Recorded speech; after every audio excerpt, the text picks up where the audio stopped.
আসসালামু আলাইকুম। আজকে নতুন একটা ভিডিও নিয়ে হাজির হলাম। আজকে আমি যাচ্ছি ভোট দিতে। এটা আমার জীবনের ১ম ভোট দেওয়া। আমি জানি না ভোট কিভাবে দিতে হয়। বাসা থেকে সবাই শিখায় দিছে কিভাবে ভোট দিতে হয়। তবে এটা সরকারি ভোট না। আমাদের এলাকায় একটা সমিতির ভোট ছিল। তবে ভোট দিতে গিয়ে একটি মজার ঘটনা ঘটলো আমার সাথে। আমি কাকে ভোট দিব আমি কাউকেই চিনি না। তারপর আমার আব্বু আম্মু শিখাই দিছে যে এনাকে এনাকে ভোট দিবা।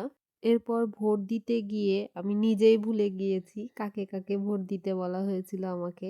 এটা আমার একটা দাদুর হাত, উনি ভোট দিয়ে বের হলেন।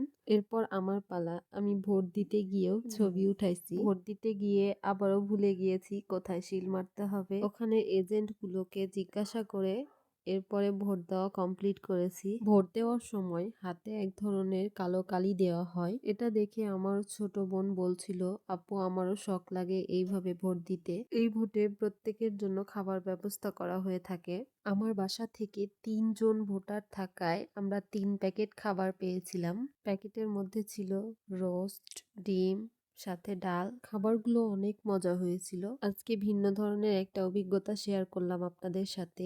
কে কে প্রথমবার ভোট দিয়েছেন, কেমন আপনাদের অভিজ্ঞতা অবশ্যই জানাবেন। আজকে এই পর্যন্তই। ভালো থাকবেন। আল্লাহ হাফেজ।